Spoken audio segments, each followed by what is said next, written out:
everybody. This is Patrick MontesDeOca with Live Trading Talk here for May the 3rd, 2022. We have a lot of green on the screen here today, a lot of volatility as the Fed's meeting is expected to announce basically the next move on interest rates.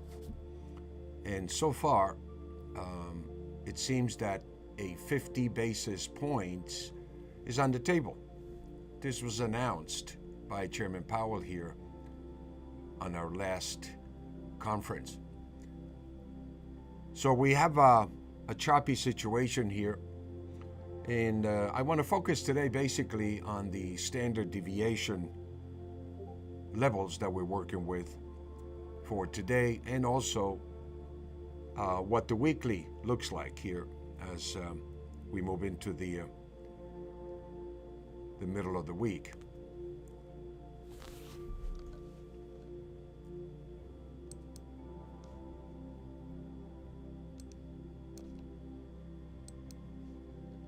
Silver is at 22.74, up 16 cents.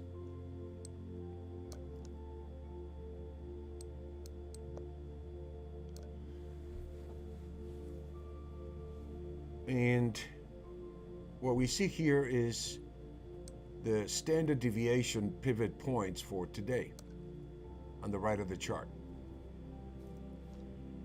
And the market trading above the mean or standard deviation of 22.57, which is the average price, is a bullish price momentum coming into today.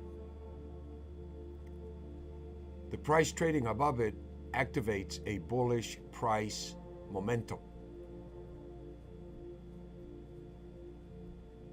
And this is within a bigger trend if we use the 9-day moving average. So this is the price momentum within a bigger trend that is bearish as well. But we're beginning to see standard deviation activating bullish price momentum with the targets of 23 and 23.32 for today.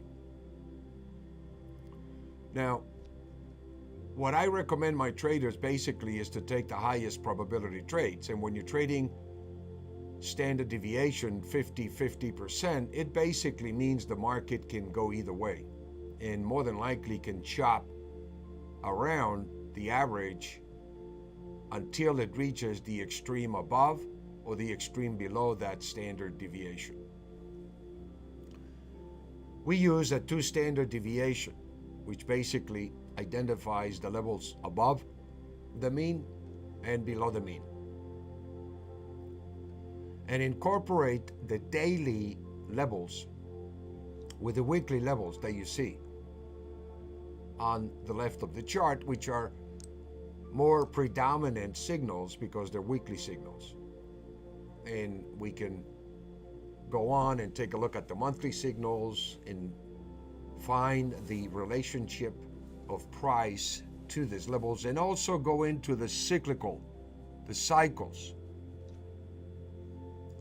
that we look at, and then we can complete basically the whole landscape of the momentum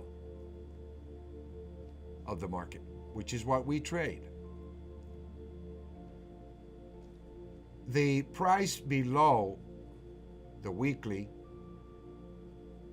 standard deviation of 23.26 is bearish.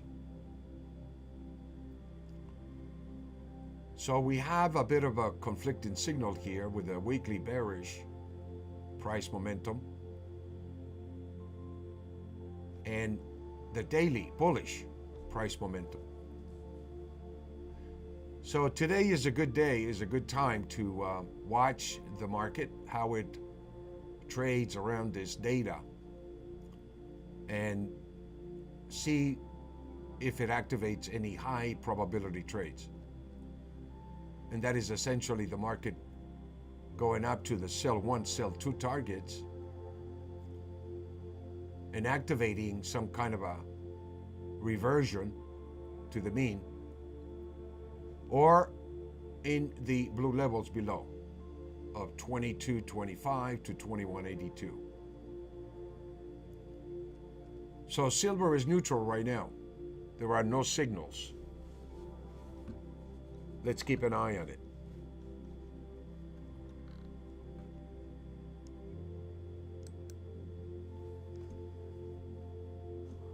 The gold market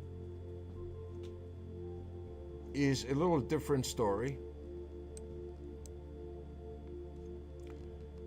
It has activated a weekly buy signal from 1867, as you can see here. And it met the initial target of 1872, which is the daily average. And so the trade basically is long on the weekly at 1867. And this trade activates the target of 1901. It's the weekly standard deviation of 1901 for the rest of the week.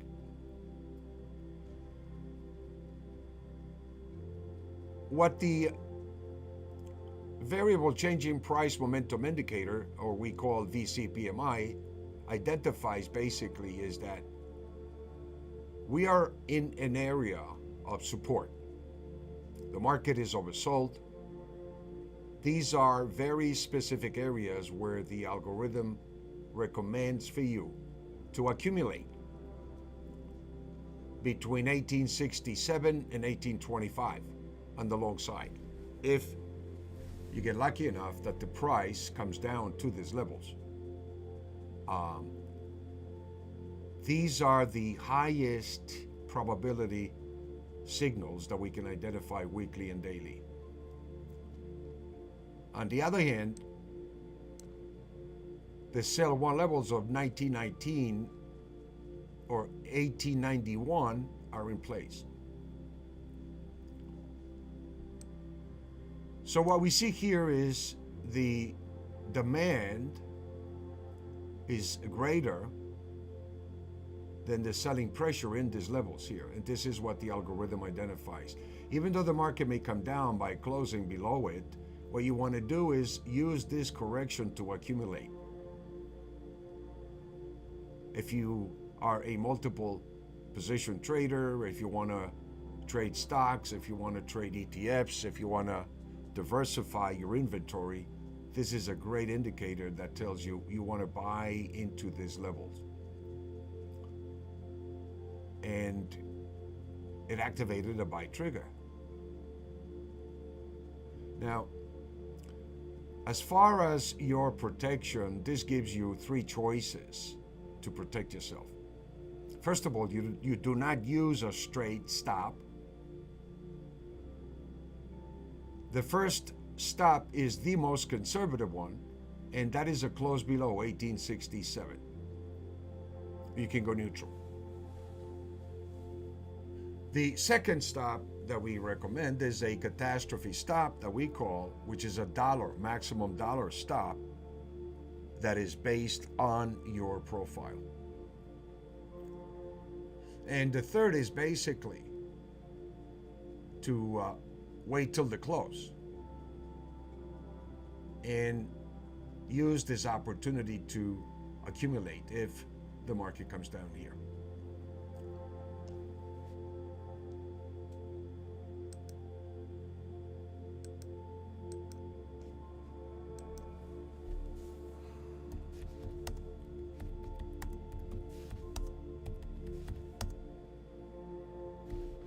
So we're going to buy a gold at the market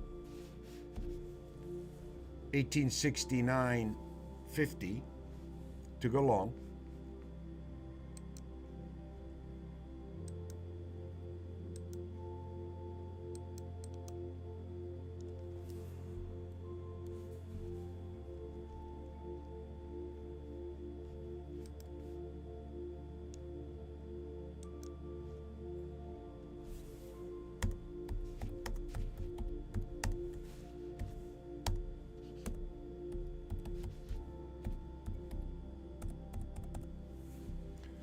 And if you went long, you want to, again, we using the maximum stop based on my profile, and I come into a trade with a fixed dollar stop that I'm willing to lose, so that you don't need to use straight stops. If you want to be conservative, use a close below 1867 as your stop. Now, the targets above, whether they're daily or the weekly, can be taken. 672 from 67 to 72. That's a $500 move. You can lock in your profit. You can trail the position. If you get your first $300 on the first trade, take it and allow for the second trade to take you to the max, if that's the 1901 target or the 1891.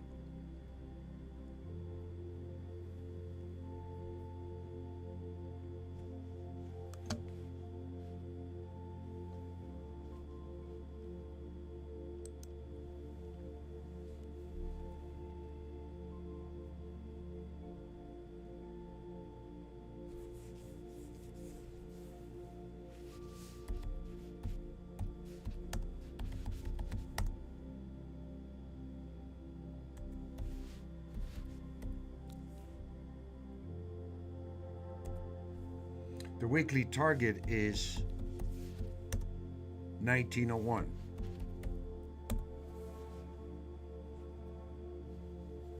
Now, mind you that I haven't mentioned any fundamentals at all because I wanted to focus on the standard deviation levels that we trade and show you basically that it really doesn't matter the fundamentals that we're dealing with right now when we're using standard deviation, because by the time the price reaches these levels, it already has accounted for any fundamental news that has driven the market to those levels. The momentum already has been accomplished when the price reaches these targets, and it activates basically a consequential signal or a prospective signal that includes basically the daily, weekly, and monthly numbers. And depending upon the kind of a trader that you are, this is terrific intelligence for you to build a position. Mind you, the market is very difficult sometimes, as we have experienced this in precious metals. The market is completely skewed from its mean, from its real value, if we take into account the tremendous debt that we are carrying of 30 trillion, and also the inflationary factors that we have. We seem to be moving into a level of inflation that we haven't seen before, and I don't believe that we have seen the spike of inflation yet enough to say that inflation has topped out. There are continuous developments that are taking place here between the Russian and the Ukraine conflict, in that basically Russia has closed all of the Black Sea ports and the Sea of Azov. So we are not getting exports in grains or primarily any of the commodities, metals that are exported from that area, besides energy, natural gas, crude oil. So we have a real, what I believe, food crisis developing. And the gold market obviously is the beneficiary of any economic disruption, you might say, such as inflation, or the money supply, or basically the debt that we have. And we're dealing with all of those factors here for the first time in our history of this country. So we probably are going to see a real hot summer in prices for wheat. We already have seen a high of 1106 on wheat. And I think this level is going to be challenged here as we move into the summertime, and we begin to see basically that the plantings are going to be behind because of the war. People can't plant in the fields. Russia is destroying the silos. It's a complete mess, and obviously it's pretty clear that Putin's war is not just with the Ukraine, but with NATO, Western economies, the US. And so it's pretty clear that the intentions are pretty deep in terms of affecting these markets with a tremendous level of inflation on top of a world debt, high level debt, and the pressure basically on the Feds or central bankers across the globe to raise interest rates. But it's a real difficult situation to do that when you're running global debt at 130 to GDP, 140 to GDP globally. And what I'm looking at is, once again, the possibility that we could see some kind of runaway markets here as we move into the summertime, particularly for wheat, for soybeans. The high was $17.59 for soybeans, and we could see soybeans at $20 into the summertime. The market on grains is building a consolidation here since early March when Russia invaded the Ukraine. The market rallied from 1181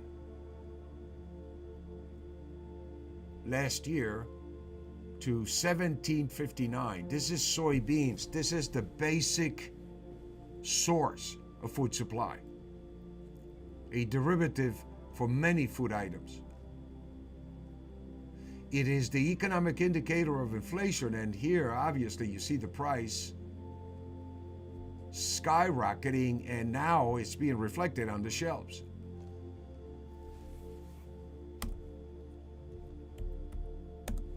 The problem obviously is bigger than we ever possibly imagined, and that is that going into this aftermath of the pandemic with low inventories, record demand, into a supply disruption that we were coming out, moving into another global supply disruption of food based on the Russia-Ukraine conflict. And it's not going away anytime soon. What you're looking at are basically prices consolidating before an explosion to reach and recalibrate these levels that we have of supply and demand, which are historic. We have record demand with no supplies. So cutting the breadbasket of Europe potentially can cause severe consequences, such as famine, food shortages, and not to mention the effect that it will have on third world countries like Africa.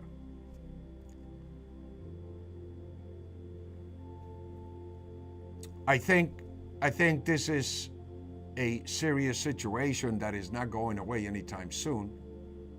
And if anything here, it's going to exacerbate prices reaching record levels that we haven't seen in the history of these markets.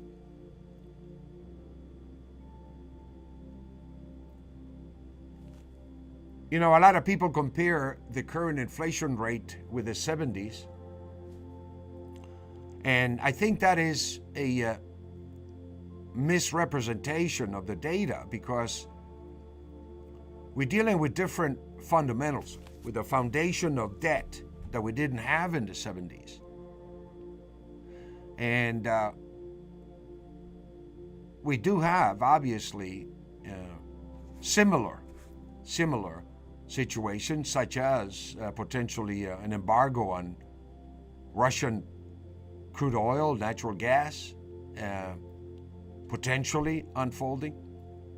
I think this war is pushing the limits of NATO and the US to its max, short of actually going in a man-to-man confrontation with Russia.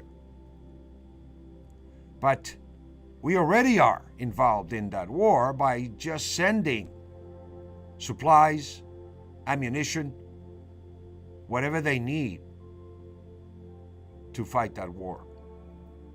So we are involved. The world is involved. It's a question of how deeper this thing is going to get, particularly with the threats of nuclear war. This is reminiscent of the Cuban situation back in the 60s, when Kennedy became president. And we have yet to see, basically, the reaction in prices here, particularly in precious metals.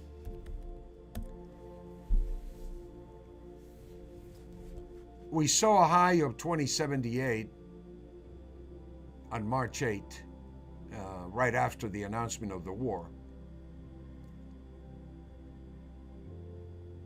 And we have reverted back down to test the lower standard levels of deviation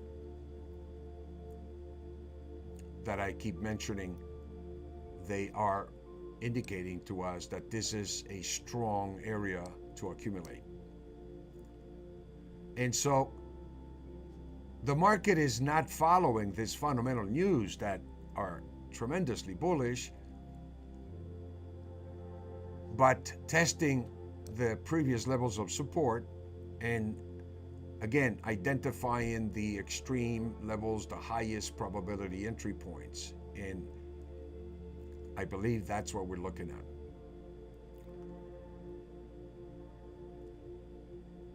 By the time the prices reflect these fundamentals and they hit the media, and potentially gold could be back up above 2080, 2078, we'll take a look and see the sentiment of the market and where the price is in relation to the data, and go from there. But these fundamentals are building the price like a pressure cooker, particularly for the silver market.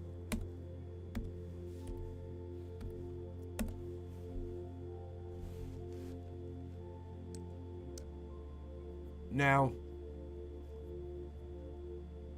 you can see the silver reverting from here.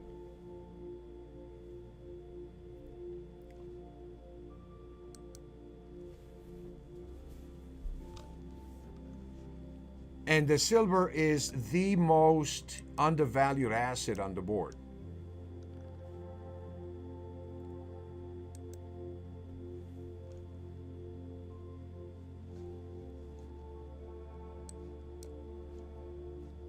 $72.30 last on the gold market here. We have what, $300 profit on the trade, on the first trade. So you can sell one and cash in $300 profit.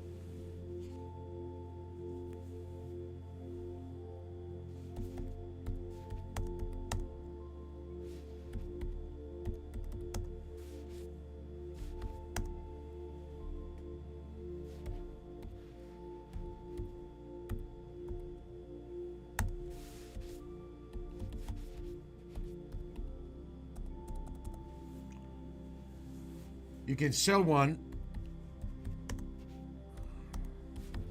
at $72.50 and lock in, or better, $74.50. Hold off on the sale here as we're getting the market to be up a little bit here. You may want to just go to the market. 370 last. Sold one at 370. The first contract, carry the second one with a trailing stop.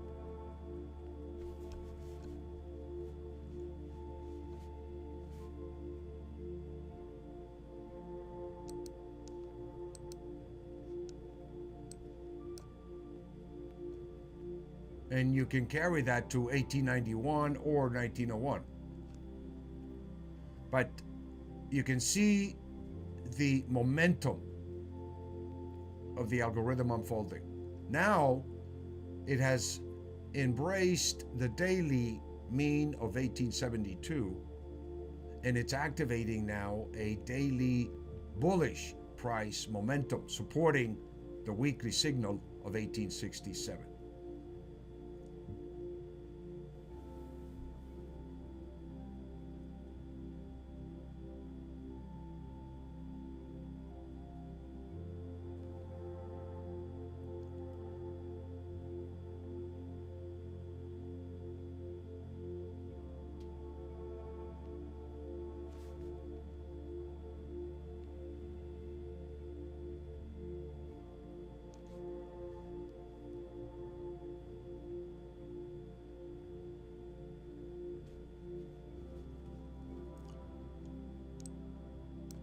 In my opinion, the market seems to be discounting already 50 basis points increase in interest rates.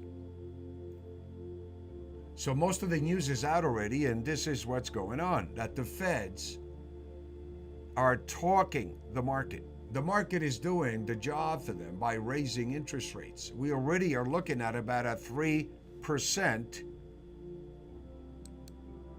rate on the 10-year note.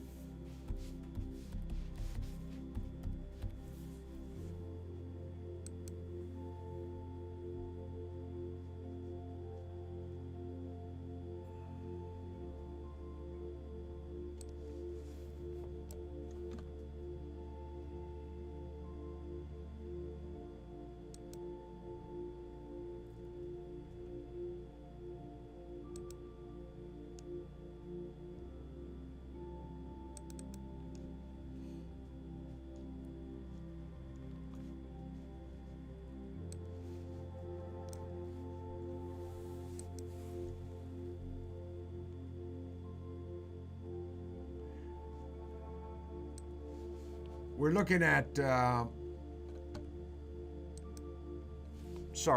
looking at the 10-year note at about 293. It did reach 3% today, which was a threshold here.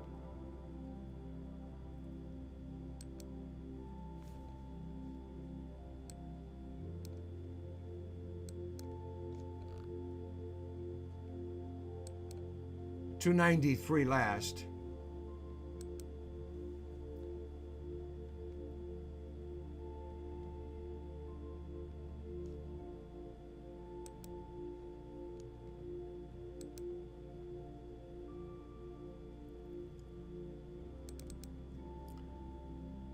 The stock market is up. Dow Jones up 37. NASDAQ up 10 points. The S&P up 13.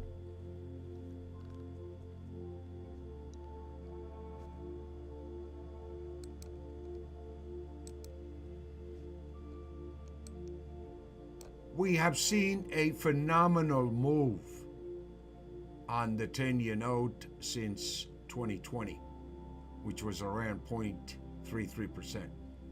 And we just reached 3% in 2 years.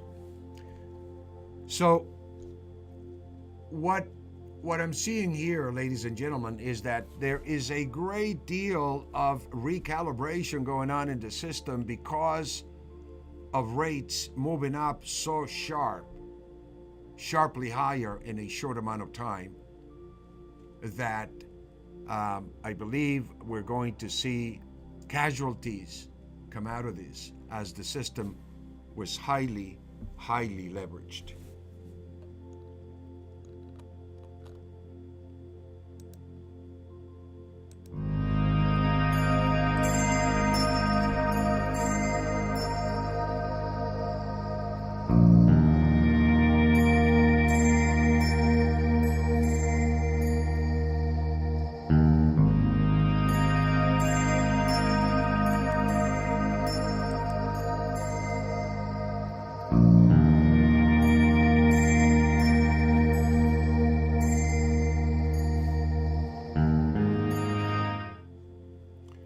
You can trail your stop, continue to follow the market, hold on to your derivatives long, and good luck for the rest of the day. If you would like to join us here on Discord Live, please let us know.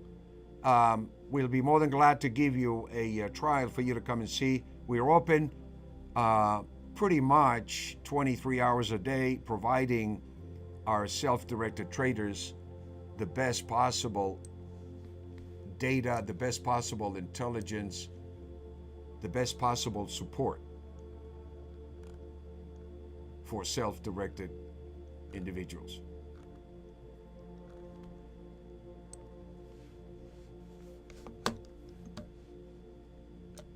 In the meantime, my friends, have a great trading day. I'll talk to you next time.